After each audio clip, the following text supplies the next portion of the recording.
2 hours west of Paddington, the train slips under the River Avon and emerges in a different country. The Principality of Wales, its own language, national anthem, capital, and parliament. Just like you give your breakfast the full English, give Cardiff the full Welsh day. Dyma Gaerdydd, mae'r llawer i'w drafod. Croeso I Gymru, fy mamla. Cymru, Gwlad y Gân. This is Cardiff. There is a lot to cover. Welcome to Wales, my homeland. Wales, the land of song.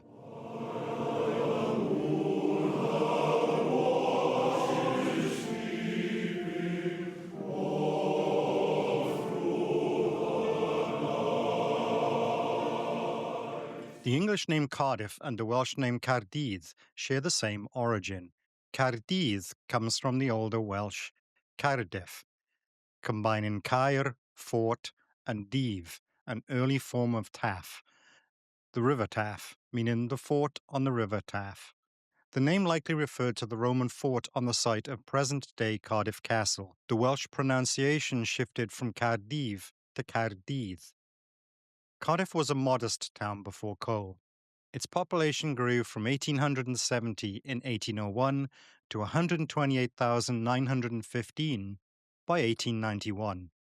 Coal from the South Wales valleys flowed through its docks to global markets.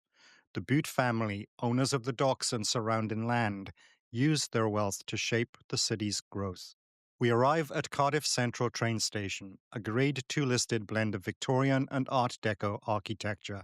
First opened in 1850, rebuilt in 1896, and redeveloped by the Great Western Railway in the 1930s, it reflects the city's railway age prosperity.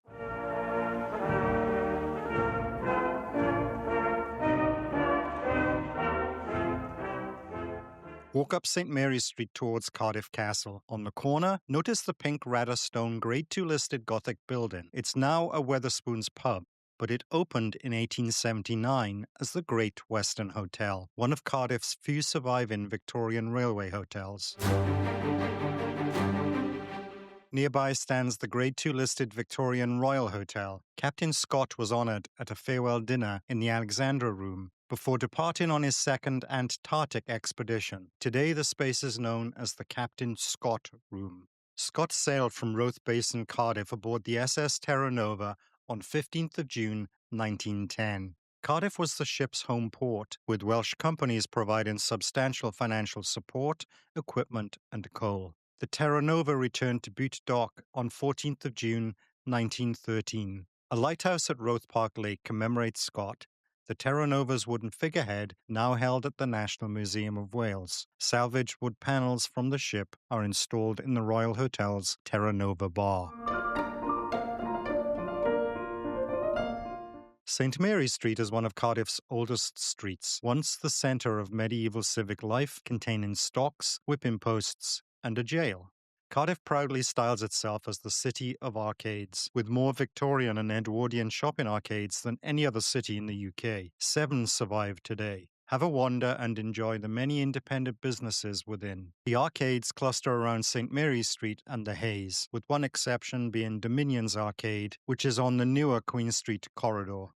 In order of being built, the arcades are 1858, the Grade 2 listed Royal Arcade; 1885, the Grade 2 listed High Street Arcade; 1887, Grade 2 Star listed Castle Arcade; 1887, Grade 2 listed Wyndham Arcade; 1899, the Grade 2 listed Morgan Arcade; and 1902, the Grade 2 listed Duke Street Arcade; and then finally in 1921, Dominion's Arcade.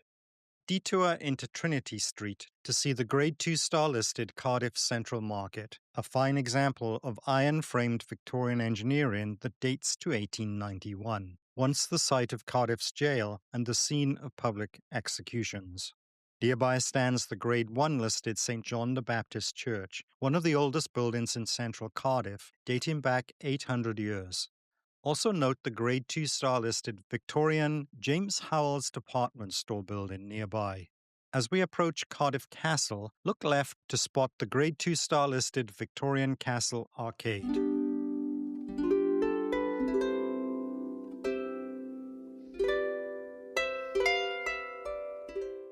Smack in the city centre stands Cardiff Castle. Beneath its walls lie the remains of a Roman fort, topped by a Norman keep. But the real showstopper?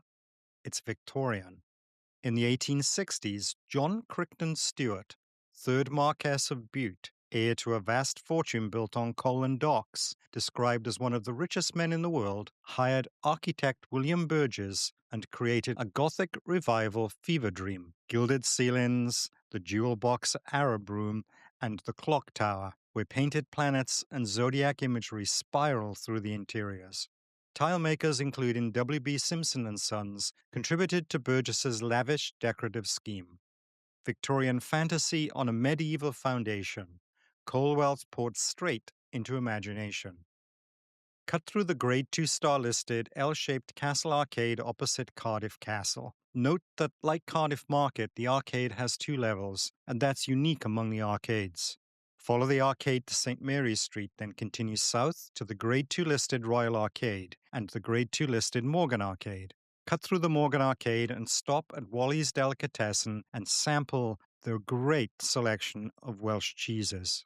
Also check out Spiller's Records, going since 1894 and the holder of a Guinness World Record for the world's oldest record shop. Take your time exploring the arcade's nooks and side passages before emerging onto the haze.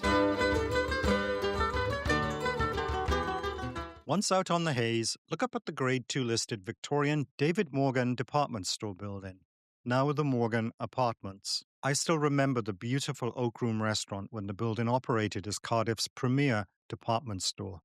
Continue to Hayes Island, a small pedestrian triangle packed with hidden treasures. Hayes Island was never actually an island. The Hayes comes from the Norman French hay, or la haye, meaning a hedge or enclosed field. Originally an open area outside Cardiff's medieval walls, it evolved into a bustling market district.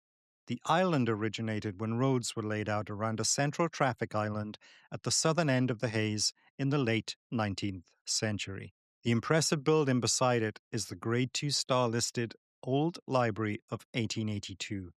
It's now the Cardiff Story Museum. Step inside and admire the magnificent Moore and Company tiled entrance hall. In the middle of the road stands the Hayes Island Snack Bar, a Grade 2 listed cabin built in 1911 as a tram parcel depot, open since 1948 and said to be the oldest snack bar in Wales. Beside it, Cardiff's first public toilets, opened in 1898 and still operating. Their Victorian tilework and brass fittings are remarkably preserved. Both the ladies and the gents are Grade 2 listed, making them among the most distinguished public conveniences you'll ever encounter. Nearby stands the Grade 2 listed statue of John Batchelor, the friend of freedom, businessman, reformer, and 1853 Cardiff mayor, who played a major role in the city's growth. His outstretched hand has inspired a local tradition of decorating the statue with everything from traffic cones to Christmas ornaments. As we head back down the Hayes, pop into the Grade 2 listed Victorian Royal Arcade before looking across to Cardiff Central Library. Designed by Building Design Partnership, its colourful exterior panels resemble rows of book spines, creating a striking contrast with the surrounding Victorian architecture. Outside stands Alliance by Jean-Bernard Mattei, a sculpture inspired by Cardiff's maritime heritage. Its liquid-filled ring responds to the tides, linking the modern city to the sea, the Glamorganshire Canal, and the forces that shaped Cardiff's history. In 1882, Samuel Arthur Brain and his uncle bought the old brewery, works that filled the whole block between St. Mary's Street and Caroline Street. Today, that block is the Brewery Quarter, a courtyard of bars and restaurants. Let's make something beautiful. We're in the perfect spot for lunch options. The Duke of Wellington, a handsome Grade 2 listed red brick Brains Brewery tied pub on the Hayes, serves traditional pub food. The Brewery Quarter offers a range of restaurants, while nearby St. David's Centre has options for every taste, including the top-floor restaurant at the John Lewis department store. Alternatively, wander down Mill Lane, Cardiff's Cafe Quarter. Before leaving the city centre, one stop is well worth making. The Golden Cross, another Brains Brewery tied pub, on Custom House Street. A pub has stood here since 1849, and the current Grade 2 listed building dates from a Brains Brewery rebuild of 1903 to 1904. This is our time to shine, to color outside the lines, make a world of our own design. Its extraordinary green and gold interior is one of the finest pub interiors in Wales, with ceramic panels depicting old Cardiff landmarks. Today, it's also Cardiff's oldest LGBTQ venue still in operation. Visit this pub if only to see the stunning ceramic bar counter with its moulded, grotesque faces. One of the most beautiful bars I've ever seen. The interior tiles are attributed to Craven Dunhill of Jackfield, Shropshire, one of Britain's leading architectural ceramic manufacturers of the late Victorian and Edwardian periods. Some historians have suggested the exterior frontage may have been supplied by J.C. Edwards of Rwabon, a Welsh brick and ceramics manufacturer. This part of Cardiff was once the city's first red light district, Charlotte Street and Whitmore Lane notorious for brothels and rough pubs until redevelopment swept them away in the late 19th century. The Golden Cross had a reputation as the smartest brothel in town and is now the sole survivor of the red light district. As the area changed, the trade shifted toward the docks and Tiger Bay, our next destination. Caroline Street, meanwhile, well, it retained a more light-hearted reputation as Chippy Lane, Cardiff's late-night food strip. I believe it was in a chippy on Caroline Street that the Cardiff standard, known as a half and half, was invented. It's not just curry and chips. It's curry with a half portion of chips and a half portion of rice. England has its full English breakfast. Wales has its full Welsh dinner. The Cardiff half and half, because after all, two halves make a whole. A whole lot of carbs, that is. Just the right amount of carbs to soak up that late-night alcohol.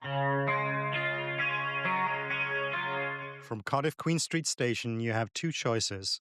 One stop north to Cathays brings you to Cardiff University and the city's magnificent Civic Centre. One stop south takes you to Cardiff Bay, the old docks of world-famous Tiger Bay. I recommend both. Take the train to Cathays first, explore the Civic Quarter, cut through Cathays Park to the new theatre, and return to Queen Street Station to get the same line south to Cardiff Bay. You'll thank me later.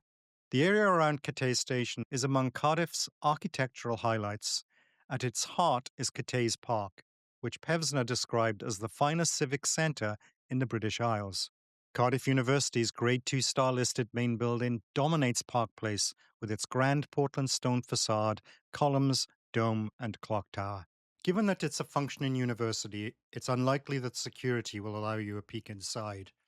Trust me, however, it's just as beautiful on the inside. I know the building well since my dad worked at the main campus building. The elegant wood-paneled hallways with their imposing stone arches intimidated me into awed silence as a kid. A short walk away stands two of Wales' greatest public buildings, the Corinthian columned entrance and richly detailed Portland stone exterior of the Grade 1 listed National Museum of Wales and the Grade 1 listed Cardiff City Hall, whose soaring clock tower and Beaux Arts planning anchors the Civic Centre. Inside, a bronze memorial tablet of Captain Scott can be found on the grand staircase, commemorating his connection with Cardiff. Strolling through the landscaped avenues of Cathays Park brings you to the Grade 2 listed New Theatre, a beautifully preserved Edwardian playhouse dating from 1906. No need to fuss and fight, 'cause I'll be here all night. And in the morning, I'll peel you off the ground. On the walk back to Queen Street, you'll pass the site of the former Capitol Theatre, now home to a faux Victorian shopping centre. The Capitol Theatre opened in 1921, and it was once one of Britain's largest entertainment venues. The Beatles played the final date of their last UK tour here in 1965.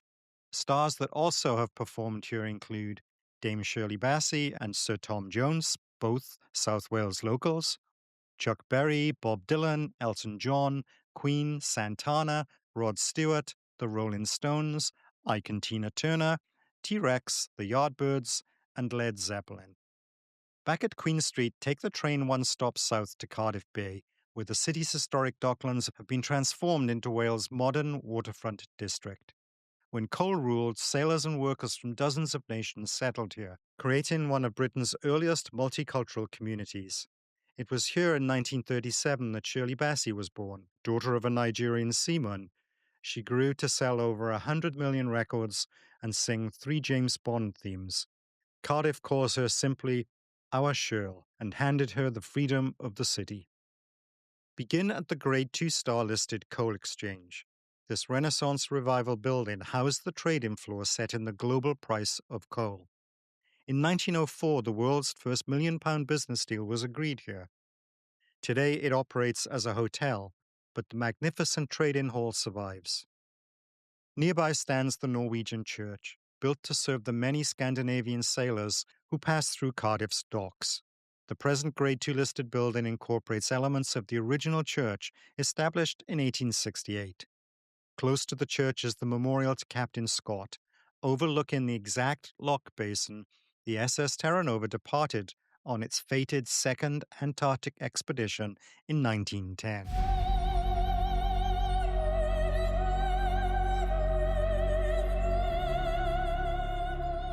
Cardiff Bay's modern landmark is the Wales Millennium Centre, designed by architect Jonathan Adams and home of the Welsh National Opera. Its bronze-domed armadillo facade and bands of Welsh slate were inspired by the layered cliffs of the Glamorgan coast. Across the front windows, shaped letters form Gwyneth Lewis's bilingual inscription. In these stones, horizons sing. The transformation of Cardiff Bay was completed by the construction of the controversial barrage across the mouths of the river Taff and Ely that sealed the old tidal harbour into a freshwater lake. Beside the Millennium Centre stands the Senedd, home of the Welsh Parliament. Together they symbolise Cardiff's journey from global coal port to the political and cultural capital of modern Wales.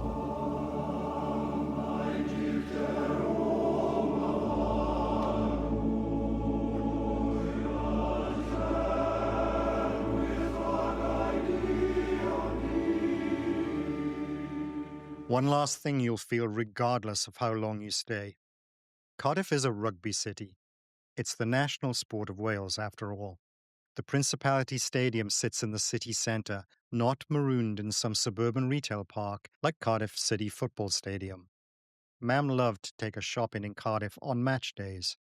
Timed right, the city centre would be wonderfully quiet, until Wales scored at the stadium.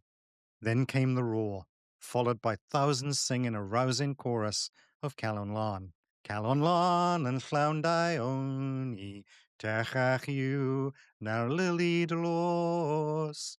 Dim ond Calon Lan all canu, canu'r dydd a chanu'r nos. Evening and morning my wish, rising to heaven on the wing of song, for God, for the sake of my Saviour, to give me a pure heart. It makes me emotional to think of this. In Wales, we have a word for that feeling, hiraeth. There is no exact English equivalent. It's a mixture of longing, pride, nostalgia, joy, and sadness for home, all bundled together in one overwhelming moment that makes your eyes leak. Verklempt from the Yiddish verklempt. That's probably the closest analogy for hiraeth.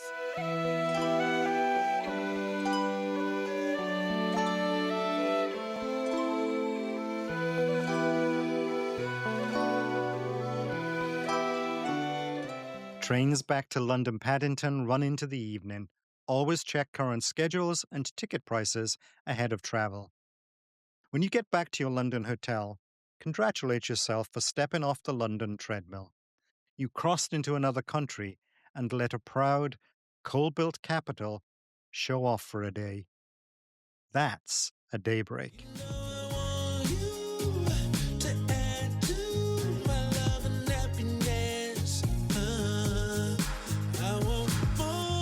If you live, work, or travel in London, or if you own, manage, or work in a London pub, if you work as a London tour guide or at a London attraction, and you'd like to be a guest contributor to our main podcast, Publicity, your London Travel Toolkit, email me expatandy@publicitythepodcast.com.